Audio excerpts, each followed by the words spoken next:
Good day, and welcome to xsTECH, Tricks and Tips. I want to go through a couple of things here, but before I get into the recipe book, for this training, one of the things that we have to create is an exit ticket. Well, this is what the final product will look like.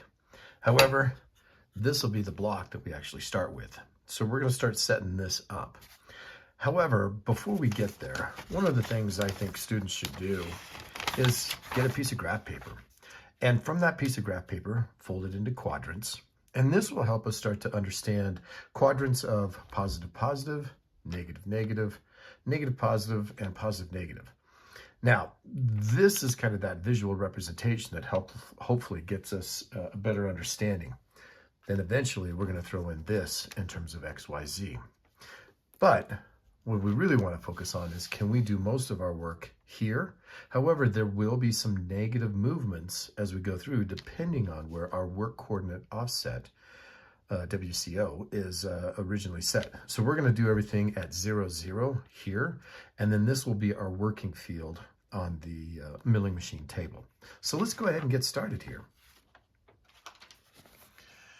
Now, as I set up my recipe book, one of the first things I want students to be able to do is go ahead and take their page, and I want them to go ahead and create their y-axis and their x-axis. And I'm just going to go ahead and position this over in the lower left-hand section of the paper so that I can write any kind of notes and titles up here, and then any of my recipes over here on the side.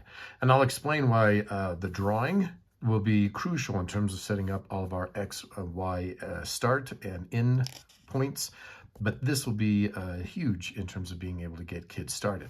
The reason I say that is we will eventually lay this block out, and that will give us a representation of the work and how the machine will actually think through what we program it to do.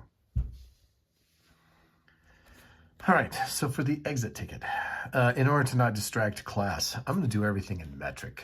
That way, when you come back, you can look at the settings. You'll see how I have things drawn out, and it is to actually mimic, if you will, exactly the block of wood that we're going to cut.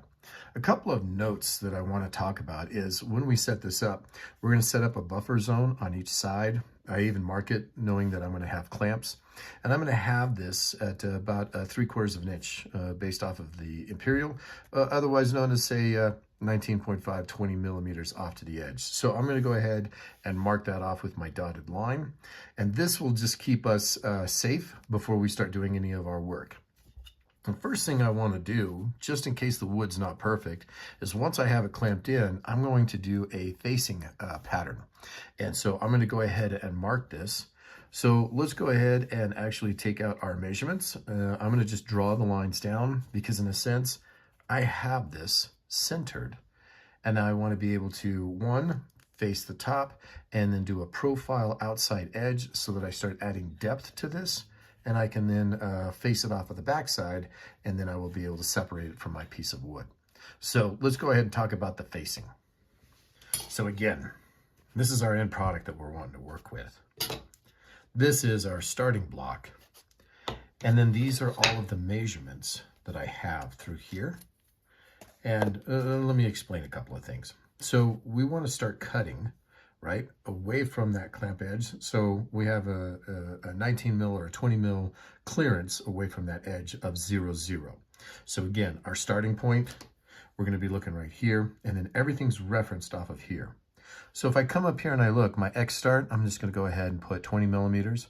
My X end, I'm just going to give a 1 millimeter cushion, so 160. My start up here will be 88, but I'm just going to go a little bit over for an 89. My Y0 obviously will be my end, and then I'm going to start at a Z-1 end. So I want to take off a millimeter in depth. Again, I'm going to start at 0 and then go a depth of cut of 1. So I'm just going to clear off this whole area just to make sure that my wood surface, because you can see in here, I do have some chips and so forth. So I want an actual cleaned top machined surface before I start working on my cuts. So let's go ahead and set that up.